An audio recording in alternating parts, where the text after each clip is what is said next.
الحمد لله رب العالمين والصلاة والسلام على سيدنا محمد وعلى آله وأصحابه أجمعين.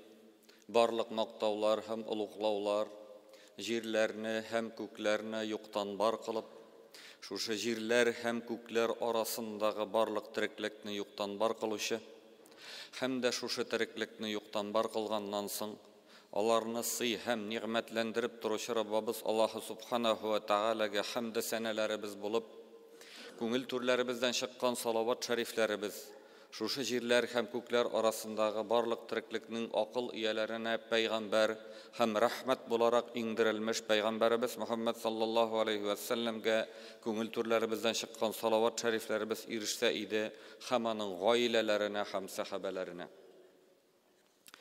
Biz яшәгән ил, ягъни Россия, ул күп милләтле ил һәм шушы илдәге милли ара мәсьәләләр алар бик актуаль, бик четерекле булып торалар. Һәм шушы илдәге милли мәсьәлә ул үзенә карата ювелир төгәллекне таләп итә. Ничек ювелир миллиметр гына түгел, хәтта доля миллиметр диләр, әйме төгәллекне таләп иткән кебек, Рәсәйдәге милли мәсьәлә шундый ук төгәллекне таләп итә, чөнки бу бик нәзберек мәсьәлә һәм шушы Россиядә алдан булган ил, СССР дип әйтәбез инде, Советлар Союзында шушы милли ара мөнәсәбәттә хикмәт дигән нәрсә булмау, ул шушы илнең таркалуының бер сәбәбе булды.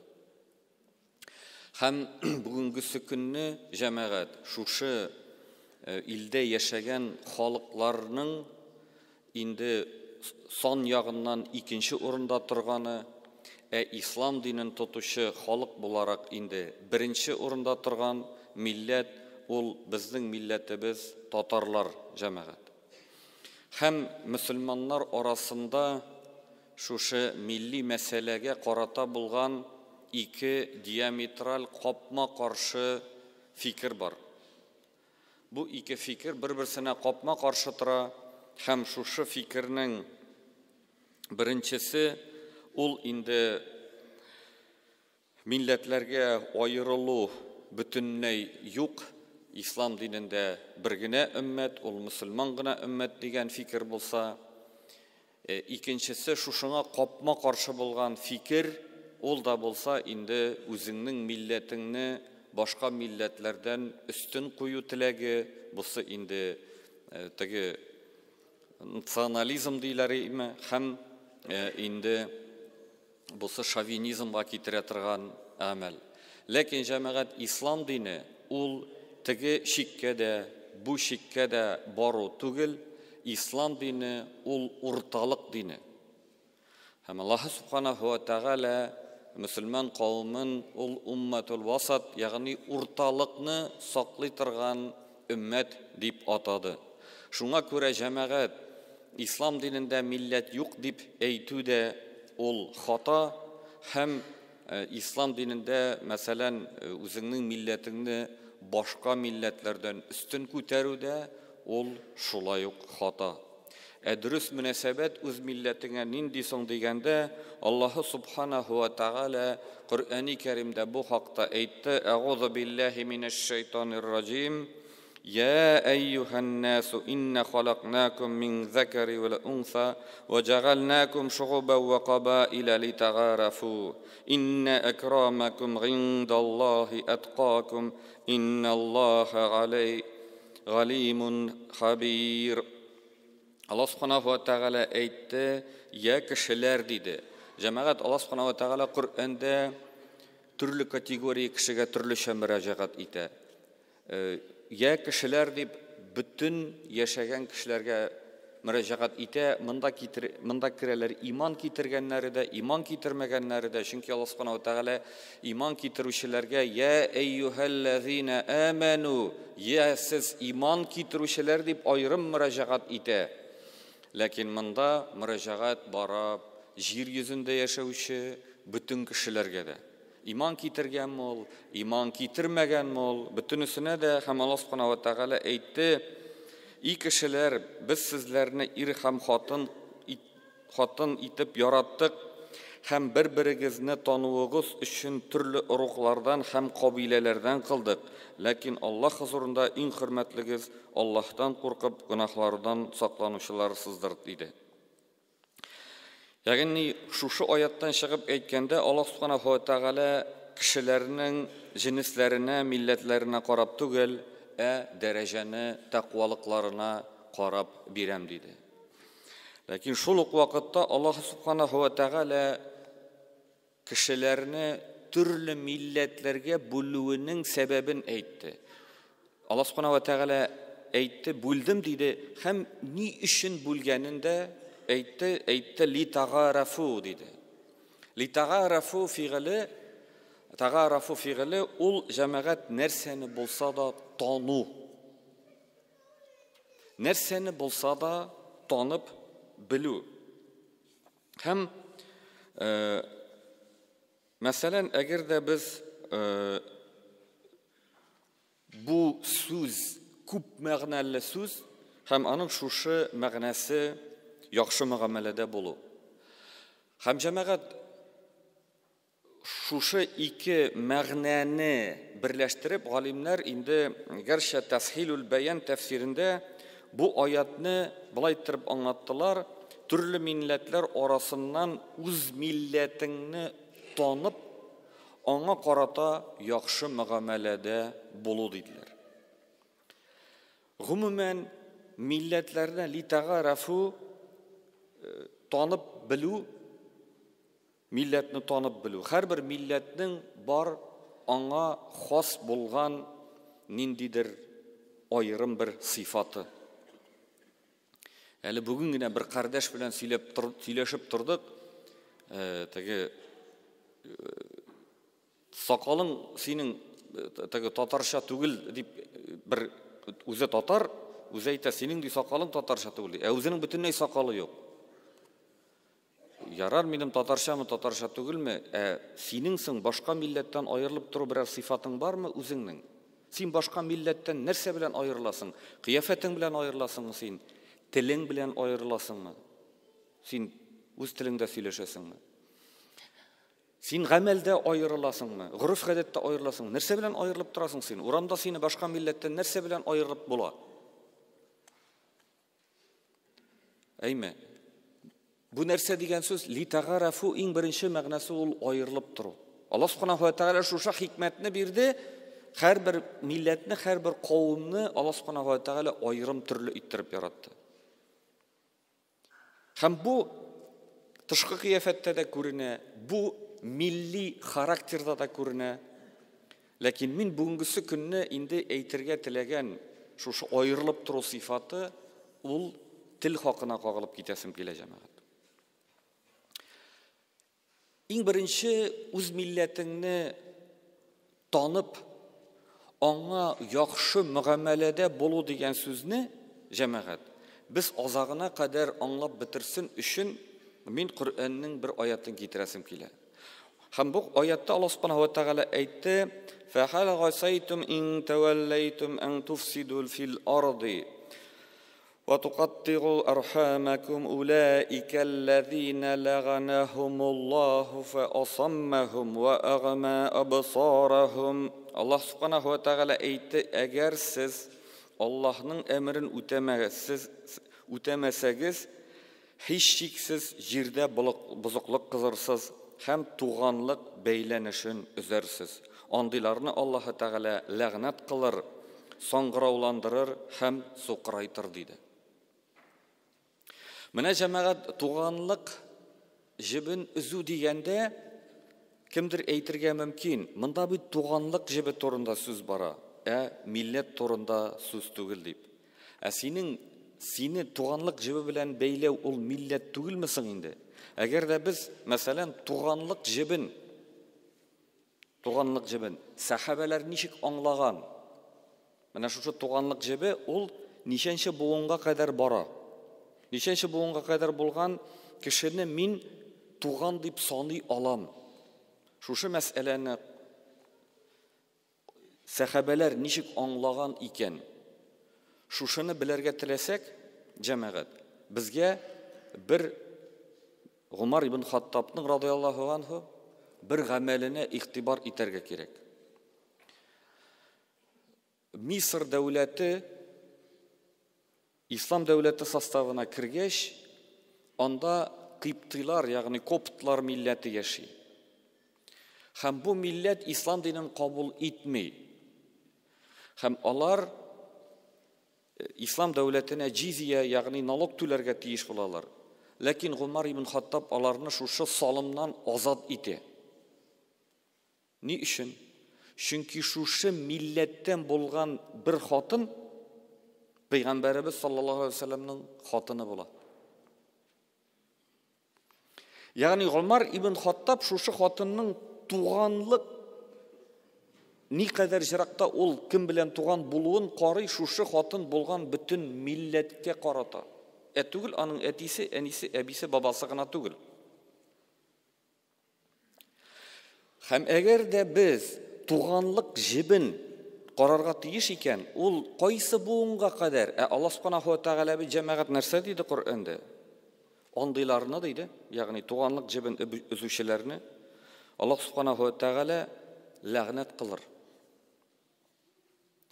Саңгырауландырыр һәм сукрайтыр диде. Әлбәттә, мөселман өчен Аллаһның ләгънәтеннән башка куркыныч әйбер булуы булса да күфрлек кенә. Шуннан соң сукыр булу һәм саңгырау булуның мәгънәсе җәмәгать бу аятта физиологик сукырлык яисә физиологик саңгыраулык түгел. Кеше хакыйкатьне күрә алмый башлый. Кеше хакыйкатьне ишетә алмый башлый. Бүгенгесе көнне без информация чорында яшибез.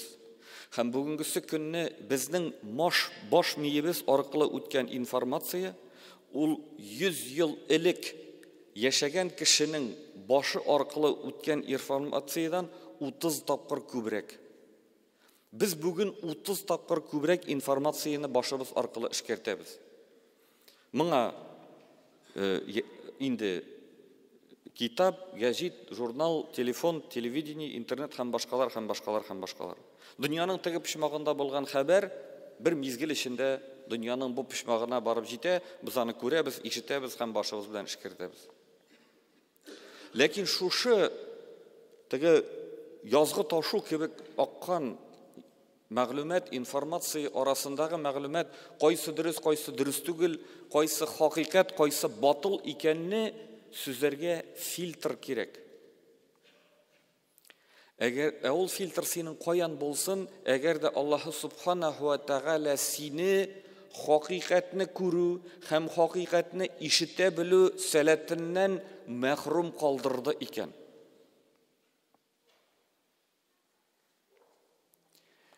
Бу хакыйкатьне күрү һәм хакыйкатьне ишетә белү сәләте ул Аллаһ Субханаһу ва Тәгалә тарафыннан бирелә. Аллаһ Субханаһу ва Тәгалә әйтте, туганлык җибен үзүчеләрне.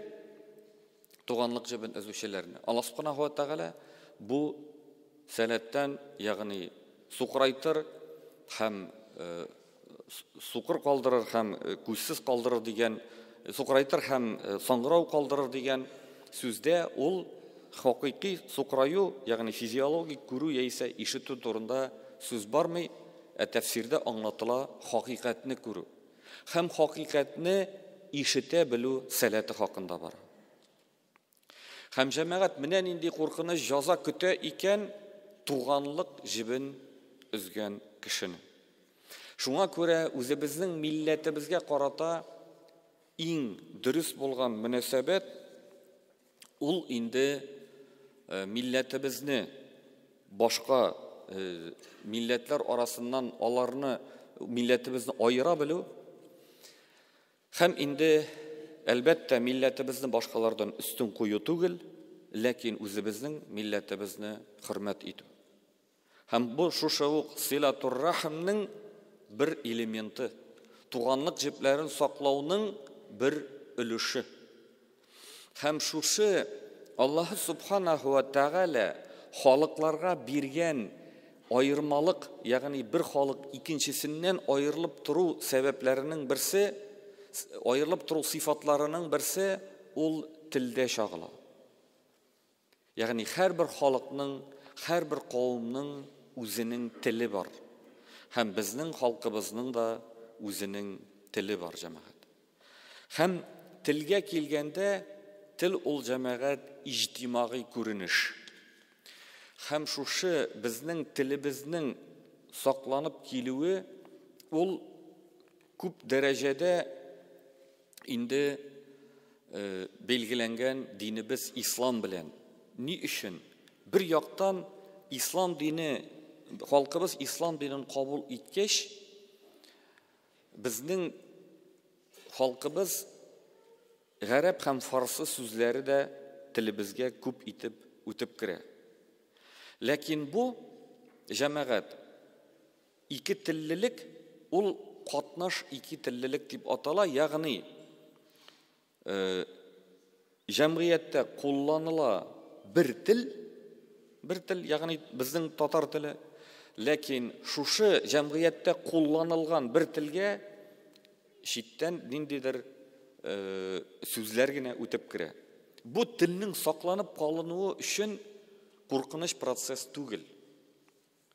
Ләкин инде дәүләтчелегебезне югалткач, җәмәгать, дәүләтчелегебезне югалткач, монда бер үк җәмгыятьтә ике тел кулланыла башлады. Моңа кадәр бит бер тел кулланыла иде, ә башка тел ул читтән генә үтеп кергән мәгълүмат иде. Ләкин монда бер үк җәмгыятьтә ике тел дә кулланыла башлады. Һәм шушы вакытта әле теге дәүләтчелегебезне югалтканнан соң, ул хәтта әле революцияга кадәр дәвам итте. Бу ике теллелек булса да, безнең халкыбызның дине ул төп халык булган урыс халкыннан дине айрым булу сәбәпле, безнең халык ул ниндидер бер консервациядә яшәде. Ягъни идеология төрле, катнаш никахлар да юк, теге уртак мәктәпләр да юк. Ягъни бу телнең кулланылу өлкәләре төрле иде. Хәтта теге мәдрәсәләр, билим алу үзәкләре дә алар төрле иде. Шуңа күрә бу телнең әле бу җәмгыятьтә сакланып калуына китерде. Әгәр дә без мәсәлән инде алып карасак, Екатерина II вакытындагы шурны, ислам динен тотарга инде рөхсәт ителгән шурны карасак, бу шаракта хәтта телдә берникадәр үсеш тә күренә. Чөнки бу вакытта гәҗит журналлар, китаплар бастырулар рөхсәт ителә, һәм инде тел, әдәбият үсә башлый, һәм инде тел хәтта ниндидер үсеш шурында кичерә. Ләкин революциядан соң бүтән халыклар өчен уртак бер идеология булу сәбәпле инде бу телләрнең кулланылу өлкәләре катнаша. Һәм бүтән теге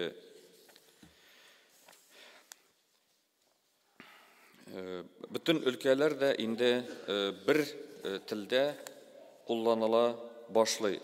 Һәм монда инде җәмәгать теленең саклануына куркынычлык тудыра торган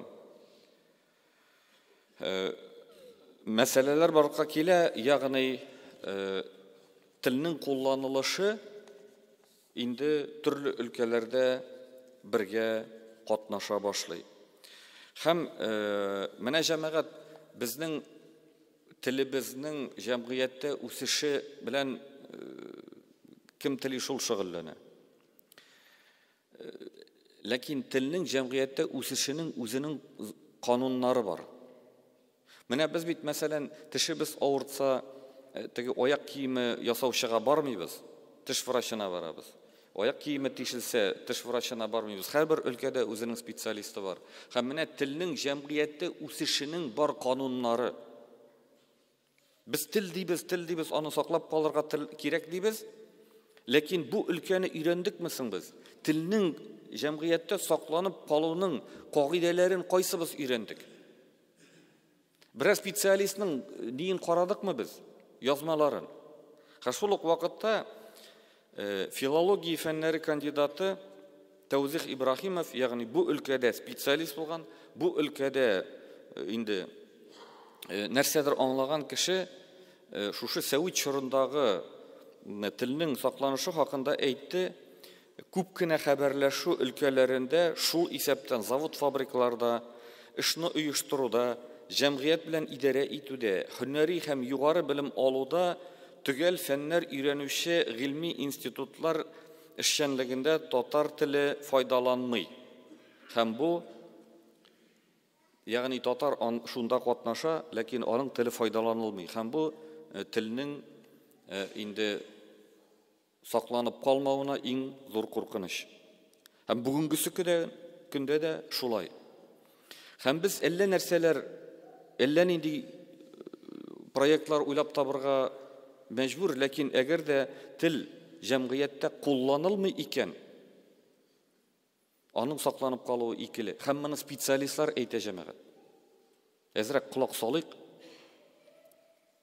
Без әллә кайларда жүгереп йөрибез, әллә кемнәргә әллә нәрсәләр исбатлап, ләкин телнең сакланып калынышы ул җәмгыятьтә кулланылырга тиеш. Бүгенгесе көнне кызганычка каршы безнең телебезне куып керттеләр, мәчетләргә куып керттеләр, инде теге ашханәдә, кухняда хатын һәм балалар белән сөйләшү дәрәҗәсенә генә. Ләкин җәмәгать, мин шул ук вакытта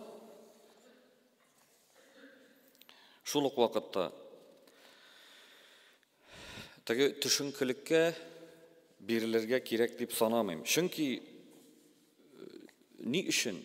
Чөнки җәмәгать безнең теге татар халкында кызганычка каршы дип әйтик. Татар халкында бер никадәр мескенлек бар.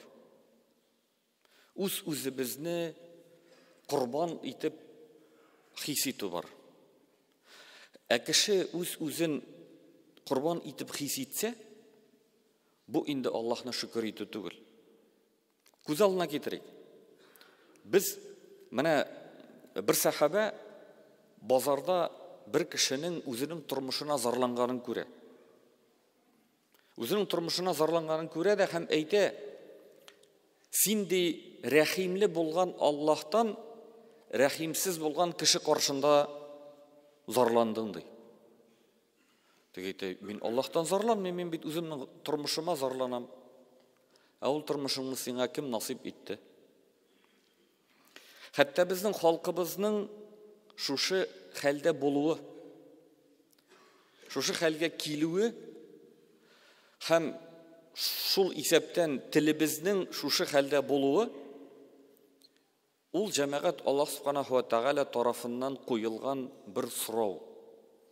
Татар халкы, син бармы? Яисә син юкмы? Аллаһ Тәгалә сорау куйды. Моны Аллаһ Тәгалә безгә насип итте. Һәм без анда кемне сүксәк тә, кемне гаепләсәк тә, кемгәдер үпкә тотсак та, кемгәдер ачу тотсак та, бу барбер азакы шиктә Аллаһ Тәгалә белән канәгать булмау, чөнки безгә бу ситуацияны насип итүче Аллаһ Субханаһу ва Тәгалә.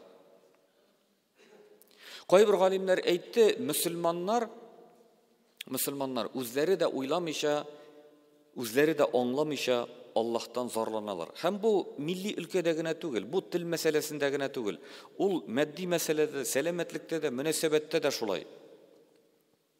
Чөнки әгәр дә кемгәдер ачу тота икән, кемгәдер үпкә тота икән, әйтерсең лә ул әйтә: "Мин күбрәк нәрсәгә лаек, Аллаһ Тәгалә миңа менә бу нәрсәне насип итте. Мин, мәсәлән, телемнең бөтен җирдә дә кулланылуына лаек, Аллаһ Тәгалә миңа моннан мәхрүм итте." Бу нәрсә дигән сүз? Бу Аллаһ Тәгаләнең тәкъдире белән канәгать булмау. Аллаһның тәкъдире белән канәгать булмау, ул Аллаһы Тәгаләгә шөкер итү позициясыннан чыгу, ул нәрсәгә китерәсең? Аллаһ Субханаһу ва Тәгалә әйтте: «Ла ин шакартум ла азиданнакум». Әгәр дә сез шөкер итсәгез, мин сезгә өстәрмен ди. «Ла ин кафартум инна газаби ла шадид». Әгәр дә сез шөкер итмәсәгез, Аллаһның газабы каты диде. Мин шушы аятны аңлатканда, гадәтенчә кулга бер нәрсә тотып аңлатам. Мин моны аңлатканда кулга таякны тотып аңлатырмын дигән идем. Димәк, мин кулымда таяк, җомга вагазын алып барганда, кулымда таяк булуына шөкер итмәвем сәбәпле Аллаһы Тәгалә бүгенгесе көнне бу таяктан мине мәхрүм итте. Һәм аны нәкъ шулай аңларга кирәк тә. Чөнки мин кулымда таяк булуга шөкер итсәм Аллаһка, «Ва ин шакартум ла азиданнакум», шөкер итсәгез, мин сезгә өстәп бирермен ди. Ягъни, миндә бер нәрсә булуына мин шөкер итсәм, Аллаһ Тәгалә миңа өстәп бирермен ди. «Ва ин кафартум инна газаби ла шадид». Әгәр дә инде сез шөкер итмәсәгез, ди, булганыннан да мәхрүм итермен ди. Шуңа күрә җәмәгать бүгенгесе көнне килеп чыккан ситуация ул Аллаһ Субханаһу ва Тәгалә тарафыннан безгә насип ителгән. Һәм әгәр дә без гаеплене эзләсәк бүгенгесе көнне, аны табырга була, без бит фантазия бай. Ул азакы чиктә Аллаһны гаепләү була. Чөнки ул әйтерсеңлә килеп чыга, мин күбрәк нәрсәгә лаеклы, Аллаһы Тәгалә миңа менә шушынды язмышын насип итте. Чөнки азакы чиктә тәкъдирне бирүче Аллаһ Субханаһу ва Тәгалә. Шуңа күрә безгә җәмәгать татар халкына шушы мискинлек позициясыннан чыгарга кирәк. Мискинлек позициясыннан чыгарга кирәк калбыбыз белән, күңелегез белән, уй фикерләребез белән. Чөнки безнең халык җәмәгать ул кешелек тарихында тирән из калдырган халык. Мин әйтмим безнең халык башка халыктан үстенрәк булырга лаеклы дип. Юк. Ләкин безнең халык ул мискинлеккә бирелеп утыра торган халык түгел. Безнең халык ул һәр вакытта ниндидер казанышларга ирешкән халык.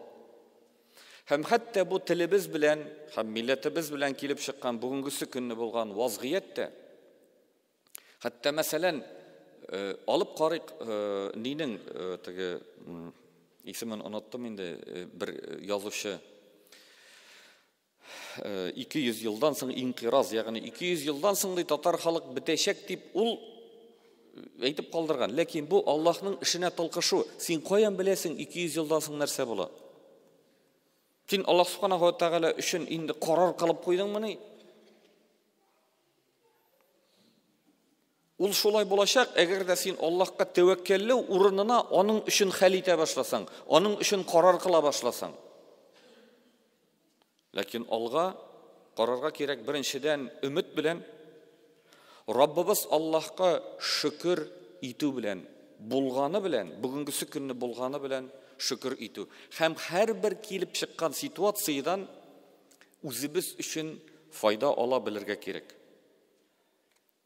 Бүгенгесе көнне бәлки бу милләтебезнең берләшүенә бер хикмәттер. Бер инстанциядан икенче инстанцияга жүреп, бер-беребезгә зарланып йөрү түгел, нәрсәдер, ниндидер эшкә тотынудыр. Ничек татарларча, әйме, безнеңчә зарланып йөрү түгел, ниндидер эшкә тотыну.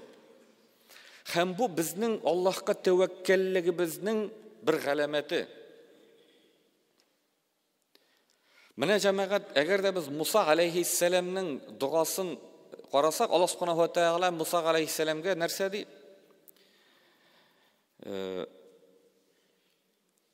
Йыланны кулыңа ал ди. Хузһу ва ла тахаф, һәм курыкма ди. Йыланны кулыңа ал һәм курыкма ди Аллаһ Субханаһу ва Тәгалә әйтә. Күз алдына китерик, йыланны кулга тоту ул куркынычмы? Әлбәттә куркыныч. Ләкин Аллаһ Субханаһу ва Тәгалә әйтә, кулыңа ал ди, әмер бирә. Һәм Муса галәйһиссәлам йыланны кулына алганда, ул беренчедән Аллаһның әмерен үти, һәм үзенең инстинктив булган куркуын курыкмаганга түгел, инстинктив курку белән курка, ләкин ул нәрсә эшли? Аллаһтан курку көчлерәк. Шуңа күрә җәмәгать без ситуациядан куркырга тиеш түгел. Аллаһтан куркырга тиеш. Һәм Аллаһка тәвәккәл кылырга тиеш. Аллаһка тәвәккәл кылу ул инде нәрсә? Куркыныч булса да шушы йыланны тотыну. Безнең очракта нәрсә соң ул дигәндә җәмәгать? Ул да булса, ул бит хәзрәт минбәрдән телебезне саклап калу хакында вагаз сөйләде, үзе бер нәрсә эшләми булса, ул инде Аллаһка тәвәккәллек түгел, Аллаһка шөкер итү түгел, һәм шушы сәбәпле безнең инде бу районыбызның мөхтәсибе Салих хәзрәтнең карары буенча инде шәһәребезнең үзәк мәчетендә, Ихлас үзәгендә һәм Нур мәчетендә татар телен укыту курслары башланачак. Һәм ул инде ирләр өчен һәм хатын-кызлар өчен инде айрым була, айрым төркемнәр була. Төгәлрәк мәгълүматны инде мәчеттә ясалган игъланнарда карарсыз. Һәм бәлки хәтта төркемнәрне бүленү булыр. Татар телен яхшырак белүчеләргә, татар телен начаррак белүчеләргә, ләкин инде безнең мөхтәсибәт һәм мөхтәсиб карары белән, Салих хәзрәт белән бу эшне башларга булдык. Һәм үзәк мәчеттә дә, Нур мәчетендә һәм Ихлас үзәгендә дә, һәм бу инде безнең мөселманнар ягыннан шушы телебезне саклап калу өчен керткән бер өлеш. Айдар Хәлим сыман татар халкы кирәкский народ кына түгел, тегесе кирәк, бусы кирәк дип бер җирдән икенче җиргә җөгереп йөрү генә түгел, шушы юнәлештә нәрсәдер эшләү, шушы юнәлештә ниндидер гамәл кылу, безнең яктан инде мәчет ягыннан, мөхтәсибәт ягыннан ул моны оештыру, инде шушы оештырган эштә катнашу, ансы инде сезнең яктан кем инде бүгенге көнне үзенең татар телен, инде үзенең туган телен, бәлки хәтта үзе татар булмаса да, безнең татар булмаган милләтләр дә бар, бәлки аларга да татар телен белү хикмәтледер. Менә минем җәмәгать бер ситуация хәзер искә килеп төште. Бер Казанга баргач, бер хәләл кафега кергән идем, һәм шунда шушы кафеда ашагач эчкәч бер төркем студентлар утыралар. Һәм соңыннан алар аңлашылды, Пакистаннан булып чыктылар. Мин аларның телләрен аңламыйм бит инде, ләкин тегендә пешерүче повар булгач, мин аңа төркчә рәхмәт әйттем инде. Ул нигә? Поварга төркчә рәхмәт әйттем. Һәм шушы студентларның берсе миннән сорый: "Син төрекме?" ди. Мин әйтәм: "Юк, мин татар." Һәм бу минем белән татарча сөйләшә башлады. Мин әйтәм: "Ә син ни, татармы?" "Юк" ди. "Кем?" "Пакистан." Пакистаннан килгән студент. Мин әйтәм: "Татар телен каян беләсең?" Ул акцент белән сөйләшә, ләкин сөйләшә бит барыбер. "Монда өйрәндем" ди, Казанга килгәч. Менә Пакистаннан килгән студентлар безнең татар телен өйрәнә, үзебез татарлар белеп бетермибез. Һәм җәмәгать, менә шуңа күрә, әлхәмдүлиллаһи раббил галәмин, мөмкинчелекләр бар. Телебезнең саклап калынуы, ул ниндидер хөкүмәт өстендәге ниндидер карарлар белән түгел, үзебезнең. Чөнки Аллаһ Субханаһу ва Тәгалә әйтә: "Инналлаһа ла югайру миқаумин хатта югайру ма фи анфусихим." Аллаһ Субханаһу ва Тәгалә бер кавымның да хәлен үзгәртми, шушы кавым үзләрендә булган һәрбер нәрсәне үзгәртми торып. Һәм бу шуңа күрә җәмәгать кабатлап әйтәм, Аллаһ Субханаһу ва Тәгалә безгә сорау бирде: "Татар халкы, син бармы? Синең телең бармы?" дип. Инде "Әйе, Раббым, минем халкымның теле бар" дип әйтү безнең үзебездән тора.